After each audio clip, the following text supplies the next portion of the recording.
So, what did those two graphs show? What did they mean? So you have two graphs on your paper if you were taking notes that I'd like you to have. And what did it show? What was this endpoint? 16. And we were measuring some cars here, right? And some food. And what was here? 8. And 25. And what was this endpoint? 5. And we were measuring food in the foreign countries, so we put a little star there and some cars there. These are all measured in thousands. Was kind of the measurement. So it was 8,000. Same thing over here. Cars. Put that down. So what did this mean? What did these lines mean?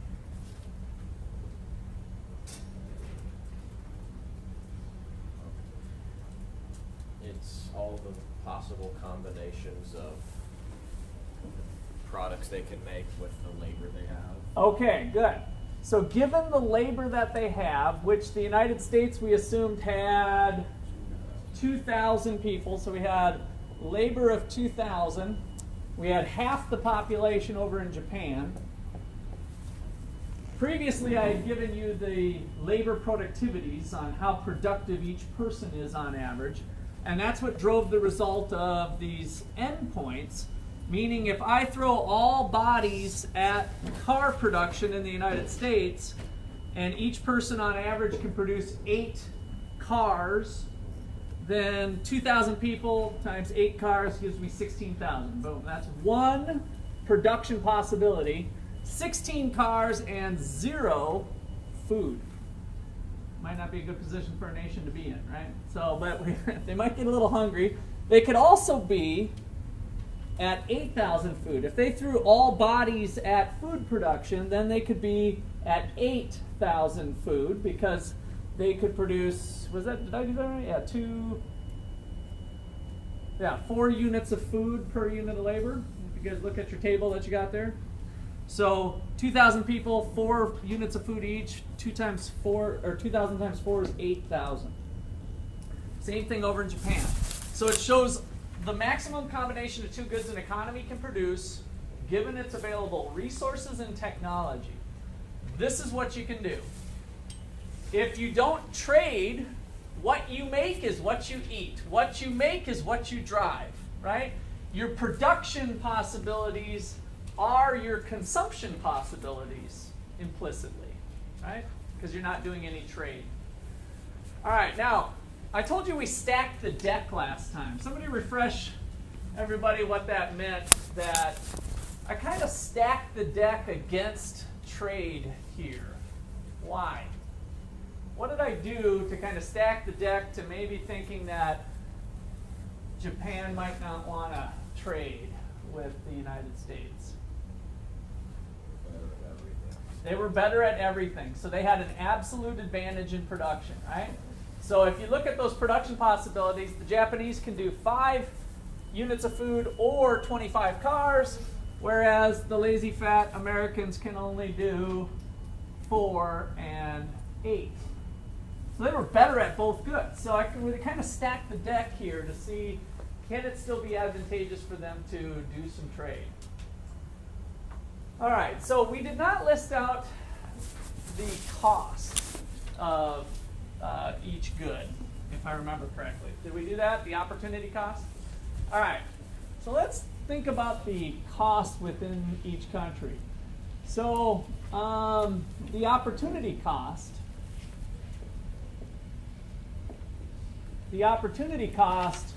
what's that again? Before I even write the rest of the sentence, what's the opportunity cost? Good. You like the Dr. Seuss version. Okay. It's what you could be doing if you didn't do what you did. So it's the highest valued alternative foregone. It's what you gave up to do what you did. All right. So the opportunity cost of one food in the United States is what? What is the United States giving up to get a food?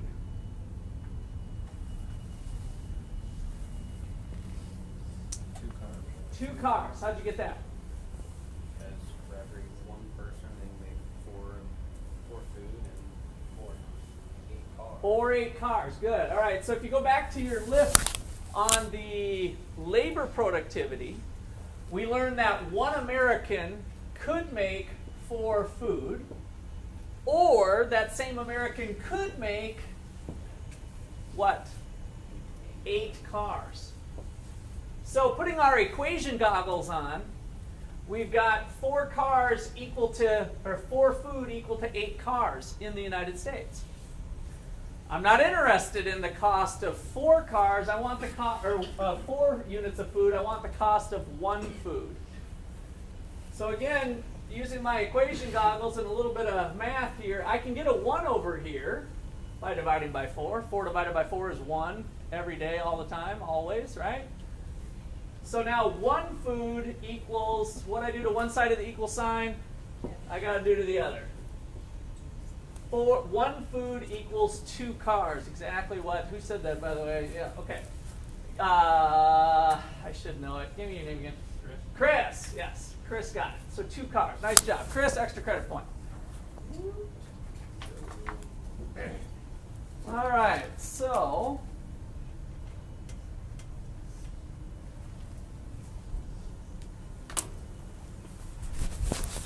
two cars.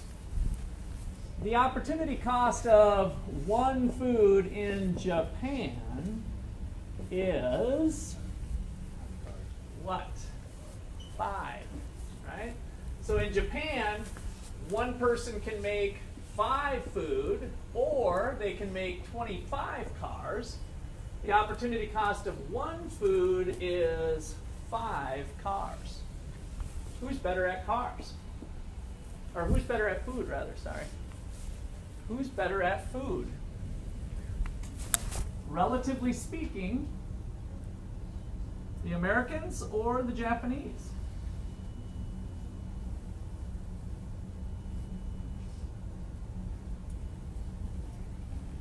Who's got the lowest cost? The Americans, right? The Americans have to give up 2 cars to make a food. The Japanese have to give up 5. That's pretty expensive. So while the Americans may continue to be fat and lazy, relatively speaking, they have to give up less of the other good to make a unit of it, which makes them relatively better at it in terms of opportunity cost. They are the low-cost provider. They have a comparative advantage in production, even though Japan has an absolute advantage. All right, so therefore, the USA is the low-cost producer and has a comparative advantage in production of food.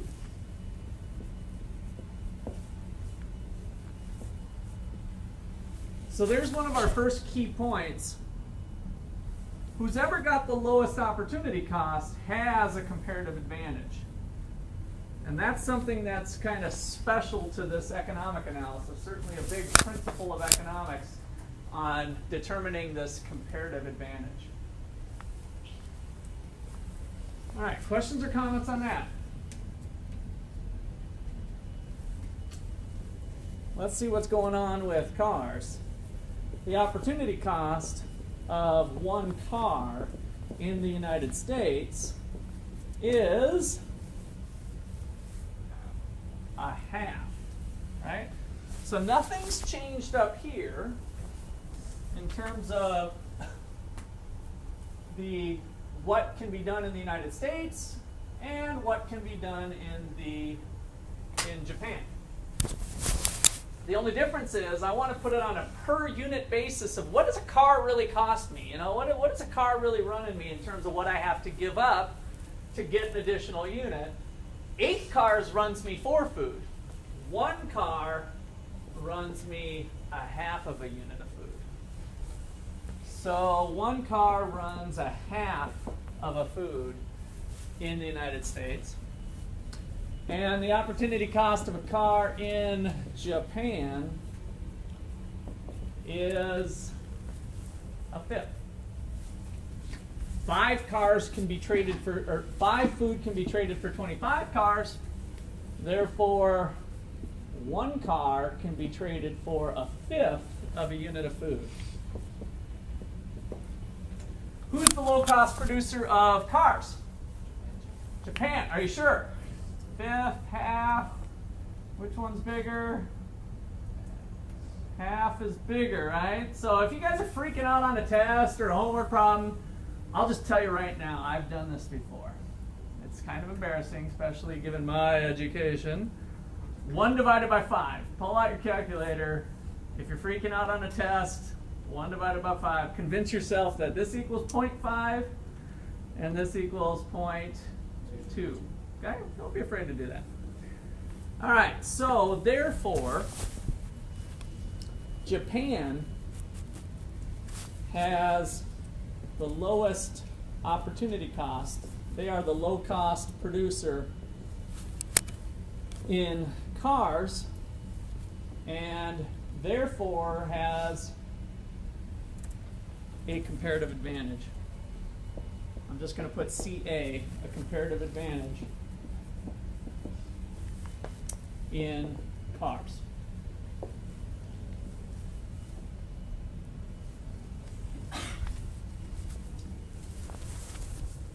All right, so I gave you guys a sentence. Sometimes I change it up. What did I give you for the sentence of "it makes sense" then when we started this thing off? You got that sentence back here? Let me go. What's your name again? JC. You got that sentence? I think it starts off like "it makes sense" then, or something like that. Gabe, you got it? You found it? Why don't you go ahead, Gabe? A country should produce goods in which it has a low opportunity cost, and purposes things we are good at. Things we are good at, yep. And trade for goods it sucks at. Thank you. Ah, trade for goods it sucks at. That's right. Very eloquent. So, what's going to be the optimal thing to do here? Get my little guy, cameraman's following me. What's going to be the direction of trade here? Who does what? Who does what? Japan makes cars. U.S. makes food. So, let's just say that without trade, I'm just assuming this here. Let's just say that the United States is at 4 and 8, right? That point A is a production possibility. If they split up their labor force, 1,000 to food and 1,000 to cars, they could be at 8 cars and 4 food, right? So there's a production possibility. Let's say that Japan is at 3 food. By the way, what would this number be if this is a 3 and we're on the production possibilities frontier? What would that number be? 10. You guys see that? That's pretty quick. Okay, how'd you get 10? Slope. Ooh, all right. So we do got to know that rise over run business. What is the slope over here in the United States? What's the slope of the production possibilities frontier here?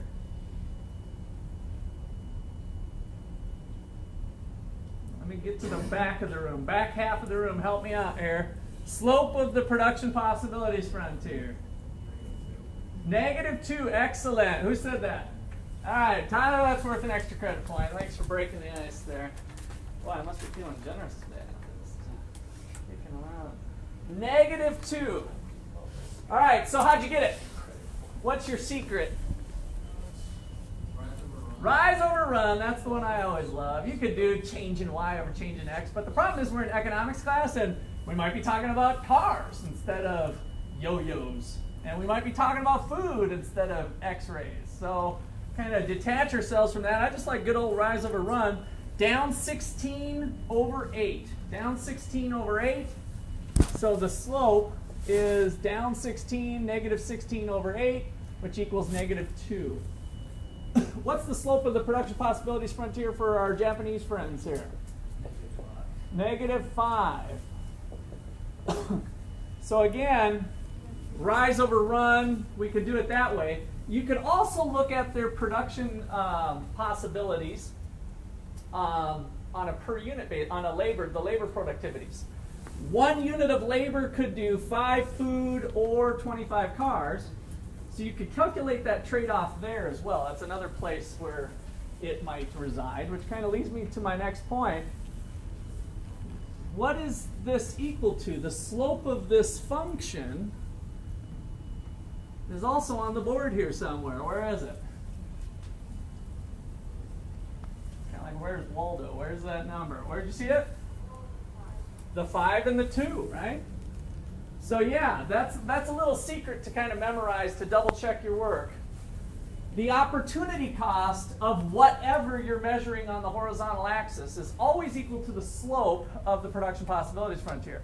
I know we have a few math geeks in here. It's technically equal to the opposite of the slope because this is a cost of 2 cars, which is kind of a positive number, and this is a slope that's always negative. So if you wanted to be all math geeky on me, then you'd say it's the opposite of the slope. But for us normal people, you just kind of remember that the slope of the production possibilities frontier is always equal to the opportunity cost of whatever you're measuring down here. So if you look at any generic production possibilities frontier, that little trick is kind of a nice double check for you, for the slope and the trade-offs. All right, let me write that little trick out. That's kind of a nice tip. Get some erasers. I guess it is. So we will put this in hot red. Note, the slope of the production possibilities frontier is always equal to the opportunity cost of whatever is measured on the horizontal axis. And again, you math people, if you want to put it's always equal to the opposite of the slope, that's a little more technically sound. This is a good double check for us. All right, so that was a long-winded answer of getting a 10 here, I think, is what we learned.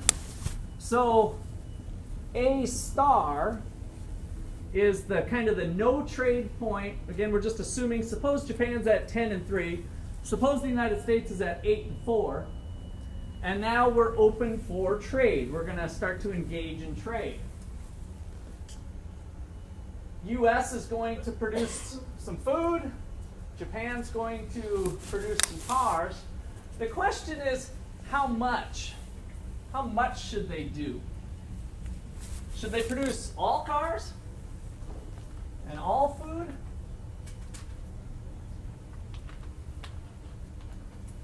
So for the Japanese, should they move from this point all the way to all cars? Would that be a good idea? What do you think? Let me go way to the back there. Michael, what do you think about this? So Japan is sitting here with 10 and 3, and then they learned, oh, wow, this David Ricardo guy has something going on here. Maybe we should specialize in cars and trade for food. Should they go all the way to 25? I don't believe so. No. No? Okay. How many other no's we got? Why? What are some reasons why you might not want to go all the way to that end point? Most people take the bus in Japan. Most people take the bus into Japan. That might be a a little bit of a stretch. Plus, the whole point is we're going to get rid of those excess cars to the Americans, right? What else would be an issue for moving to the full production point? Gabe? If trade doesn't work for some reason. Okay, yeah, if we got some conflicts, you guys have heard of national security purposes, right, with the NSA. They want to protect us, so they're gathering every single phone call, every single text message, every little thing on you, because they need to protect us in the effort of national security, right? So maybe we don't want to quit producing food. That might be reasonable for the real world, but this is an economic model. This is an abstraction from reality that will hopefully gain some insights about the real world. So what we want to do here is kind of know what our assumptions are in the model and kind of push it to the max. So it's somewhat calculating. And then when we speak real world, we can say, but we might want to do this. Or a lot of times what economists do will then relax some of those restrictive assumptions to make it look more like reality. But we're taking baby steps. The real world's crazy, right? I mean, you can't look at what's going on with outcomes and say, well, I believe it's this because of this. My gut feeling is that it's this. So economists are much more scientific about it. And we say, okay, let's assume this, this, this, and this. Bring it down into this little environment, kind of like a laboratory, an economics laboratory. And we say, hey, suppose we do this. What happens to this and this, right? So that's what an economic model is simplifying some of the chaos that our real life is to see if we can gain some insights about the real world. All right, so with that said, we're going to go full bore on this baby and go all the way to production point B. If we assume away all of the potential issues of national security, we don't allow that to enter into our economic model, then in order to maximize the gains from trade, the person who's best at producing it should produce all of it. And likewise over here, the group that's best at it should produce all of it. So we're going to slam the United States into full-blown food production at point B. So now we've got point B here for the United States. We've got point B here for Japan. And now we're going to engage in some trade and ultimately calculate those gains. So let's say, well, first of all, I guess let me pause there for a moment. Maybe I shouldn't quite do this. Let me do this. So what is the range of possible world prices that would make both parties better off? So in other words, if you are the United States and you're sitting here with all this food, what's the minimum amount of cars you'd need to get if you gave up 1 unit of food? What's the minimum? In order to make yourself better off, what's the minimum amount of cars that you'd need to get for 1 food? 2. So if you got 2.1 cars, that'd be a pretty good deal. If you got 3 cars, that would be a pretty good deal. If you got 3.5 cars, that'd be an even better deal, right? So as long as you're getting at least 2 cars, then you're willing to sell them because that's better than what you could do yourself. Now on the flip side, if you're Japan, are they going to buy food if the price is 6 cars? No, because they can do it themselves for 5. So what makes a good deal for them? What does the price need to be on the world market? Less than 5. So we have a market that's born somewhere between 2 and 5. Both of these parties, not one, both of these parties can be made better off by trading with each other. As long as that price is somewhere in the middle, we just made the argument that both parties will be made better off. All right, so let's just assume that the terms of trade, or the international price, the world price, so assume that the world price of food, which we'll do WP subscript F, the world price of food, is 3 cars for 1 food. Underline assume.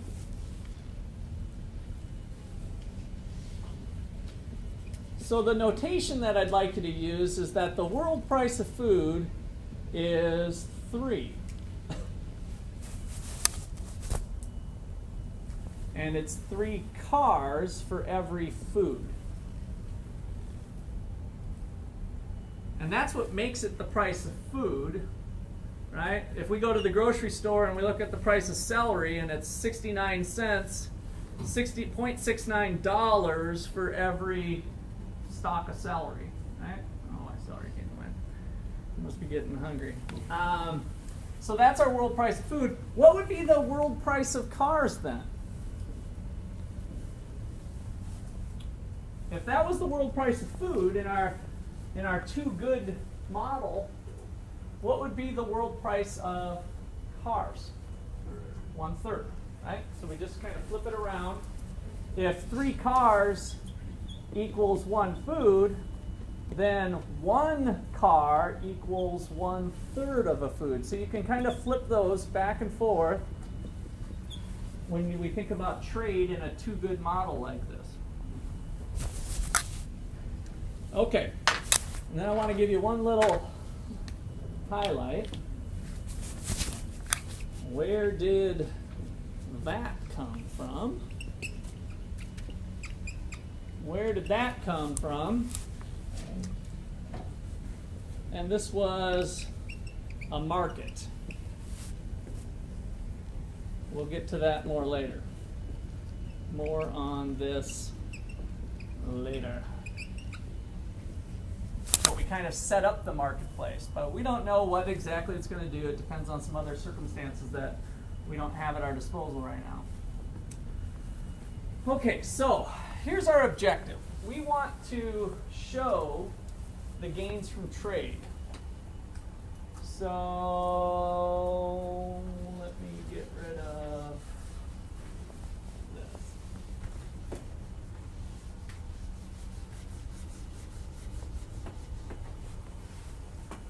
So calculate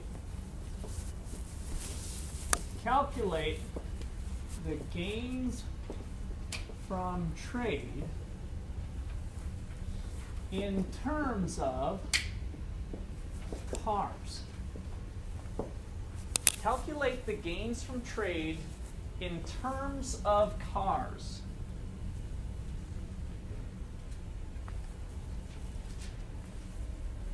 All right, so how would you go about doing that? If I asked you that on a test, which I very well might do, no promises, I haven't written it yet, but that's a possibility.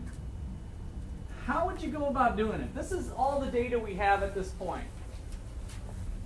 How would you go about showing the gains from trade? How much better off a country is because of trading?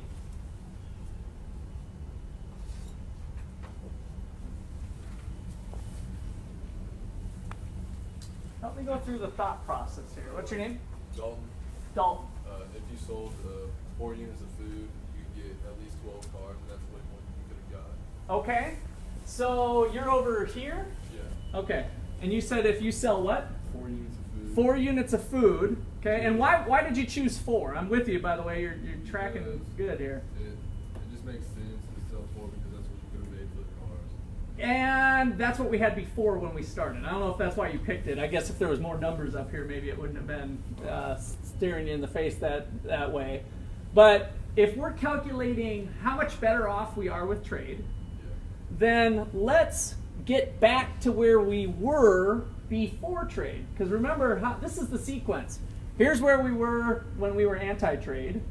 Now we specialize. We're sitting here with a bunch of food.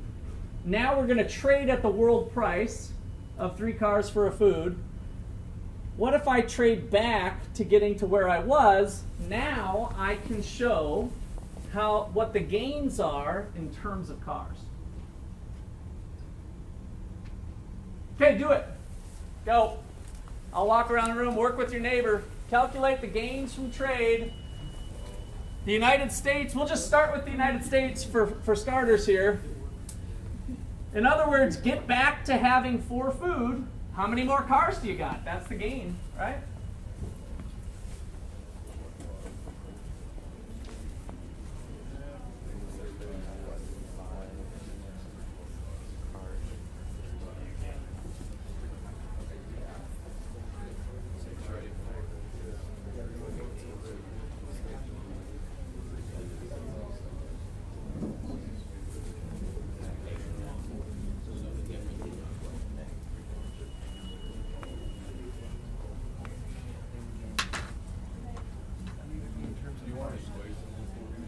I just want an answer of what is the gain from trade? How would you characterize what the gain from trade is in terms of cars? So that's my final answer is kind of what is the gain from trade?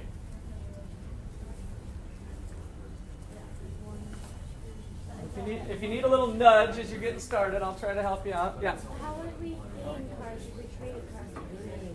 So we moved our production point to point B. So here we are sitting on our island in the United States. All we have is 8,000 food.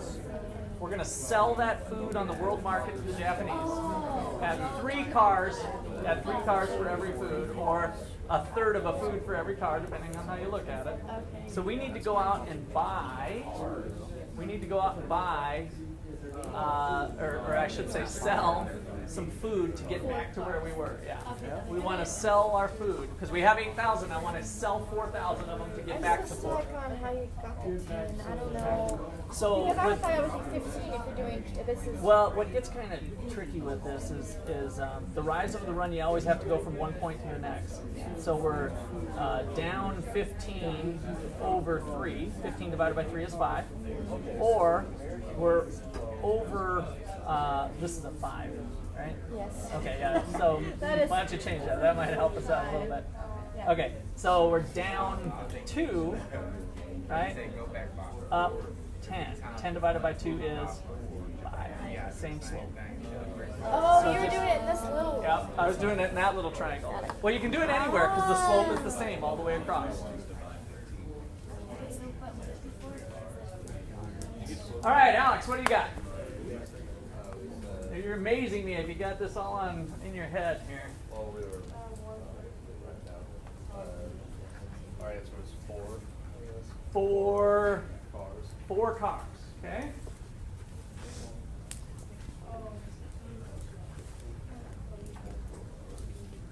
All right, I'm curious. Why don't you go up to the board and show me how you got the 4 cars?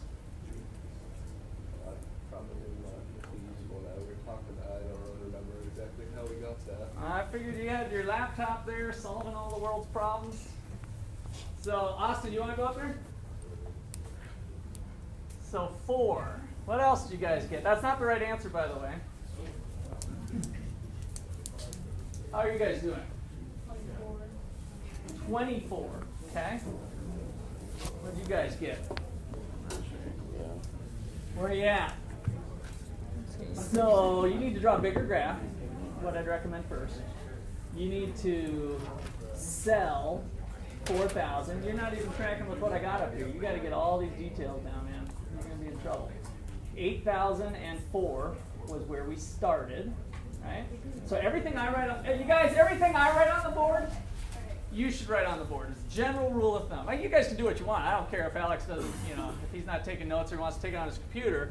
But I've found that successful students who get at least D's tend to at least write down everything that's on the board. So D's are better. So usually it's my F's that don't do that, and it doesn't work out so good. So you want to get rid of, so we're here at B. So we're going from A to B. We're going to produce, we're sitting here with all food now. We're going to sell 4,000 of them. And what you need to figure out is how many more cars am I going to have? So try to think through selling 4,000 food on the world market at those prices. This is yours. What'd you guys get? 12. I hear 12. 12,000. Oh. got the fours. thousands. All right, so let's see what we got here. So I'm sitting here with a bunch of food, and I'd like to go driving, right? So I'm going to sell off one food. Let's just start with a baby step here. I get rid of one, which would really be 1,000. And how many do I get? I give up one. I get 1, 2, 3. Boom. Outside the production possibilities frontier, right? Now, if I sell 4,000 food, 1, 2, 3, 4, how many do I get? 12. There's your 12. So I don't know where that is, right around here, let's say. However, that is not your gain from trade. What is the gain from trade? Between 12 and 8. Which is what? 4. So we're gaining 4,000, not 4, but 4,000 cars. So what's kind of the awesome part here is if you track this out, this would be a perfectly straight line coming out of the point where we started. And what's neat about the orange line is that it shows all possible consumption points. We've just outlined the consumption possibilities frontier. The miracle of trade is that we can do better by engaging in trade than we can do all by ourselves. What we could do by ourselves was all in here. Now we can be made better off. Wherever we end up on this trade line, we are at more goods than it's even possible to do by ourselves. So the question asked you to show the gains from trade in terms of cars. And so the gain from trade was 4,000 cars. All right, let me write that out so you guys got a good set of notes here in calculating that. So number one, we start with, this is also known as autarky, is kind of the fancy goofy word that you guys really don't need to know. So no trade, we start with, what do I got there? 8 cars and 4 food. With trade, we change production. We change production to point B, which was 8,000 food, or let me keep this in line, I guess is what I got, 0 cars, and 8,000 food.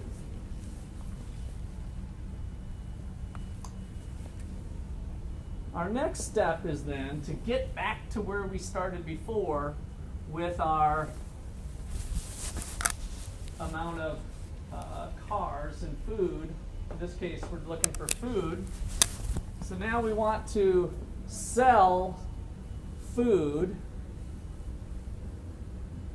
to get back to 4 food.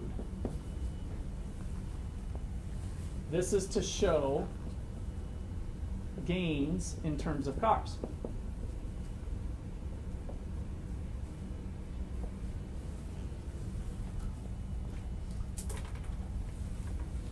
Step number 5 is selling off 4. It happens to be 4. We're selling 4 and we're left with 4.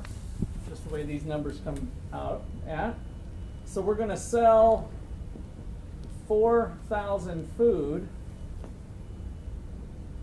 at a price of, the world price of 3 cars for every food.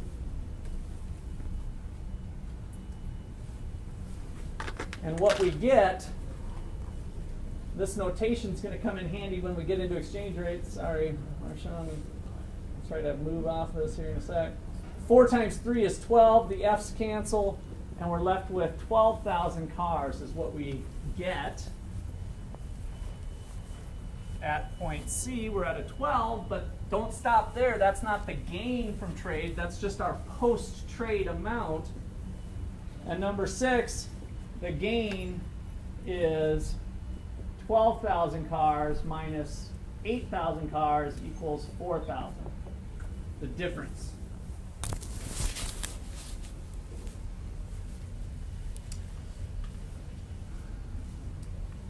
I'll try not to use that spot. I can probably go over here. I don't know, but then I'll put somebody else in a little pain over there.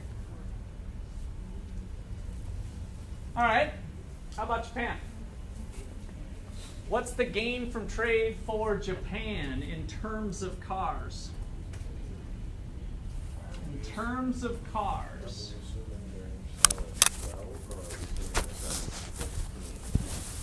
Treat Japan as separate now, as a separate problem. Go through this exact, well, not quite exact, because they're now dealing with cars rather than food. But I still want to do the same thing. I want to show the gains from trade in terms of cars for Japan. Who's got an answer? What did you get?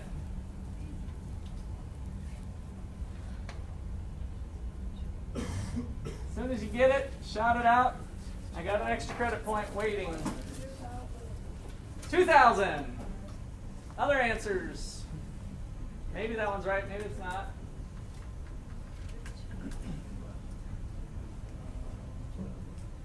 This one's a little bit of a mind bender. 2,000. 2,000. I got a second vote for 2,000.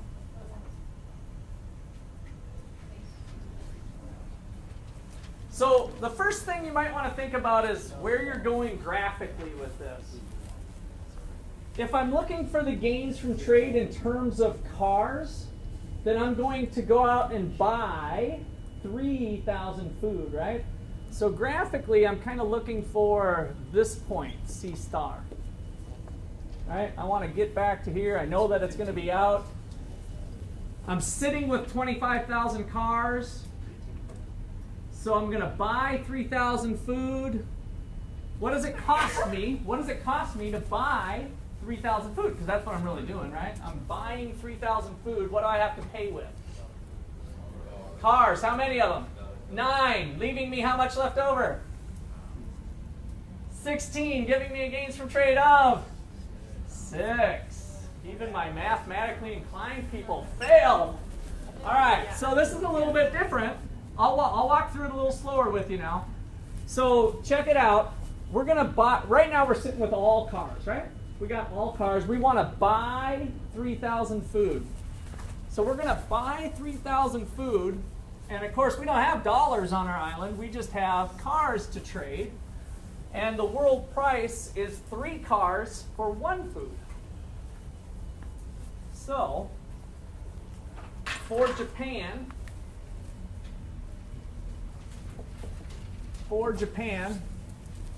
number 1, we start with 10 cars and 3 food. With trade, we produce 25 cars and 0 food, full specialization. I didn't write that down, so let me do it now. Full specialization. This was Adam Smith that brought the idea of specializing in what you're good at. Then we're going to buy 3,000 food using cars for money, let's call it. Because we don't have money, we don't have currency on our island. Buy 3,000 food. We're going to buy 3,000 food at a world price of 3 cars for every food. 3 times 3 is 9, leaving us a price of 9,000 cars.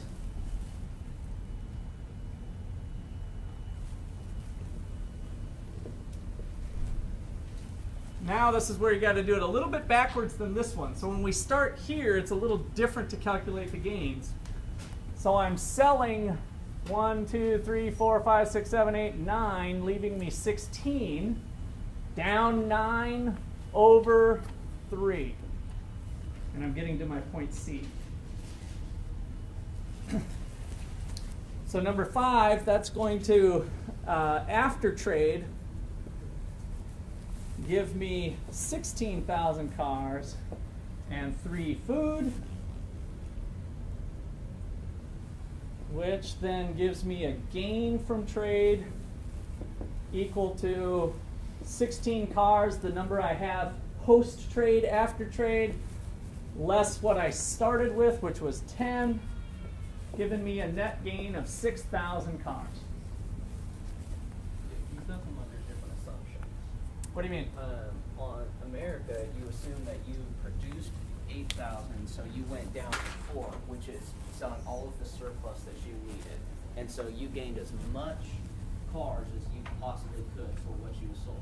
Right. On Japan, you only sold 9, so you only sold 9 of your surplus. Your Right. surplus is 15.